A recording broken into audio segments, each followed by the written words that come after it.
And for today's video ay magluluto tayo ng puso ng saging. Buti pa ang saging may puso. Kaya start na tayo, let's go! First ay pinapalambot muna natin ang ating mga puso. Bakit ba kasi ang tigas ng puso mo? Ayan, pinapalambot tuloy. Dito naman ay tinadad ko ang mga puso ng pinupino. Tinadad talaga. Nag-prepare naman ako ng 3 itlog. Kasi torta daw to, kaya nilagyan ko. Ang sarap kaya pag may itlog. Pagkatapos ng itlog ay minix ko na siya para makombine lahat. After mixing ay pwede natin siyang lagyan ng black pepper kahit konti lang, optional lang to. Saktong-sakto lang at saka seasonings.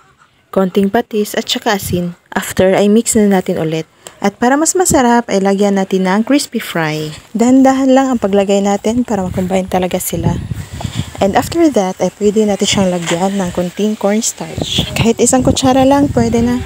And after mixing ay pwede na siyang lutuin. Kung may mga puso kayo dyan sa bahay, pwede natin subukan. Ang sarap kaya. At kapag brownish na ang color dyan, tsak, luto na yan.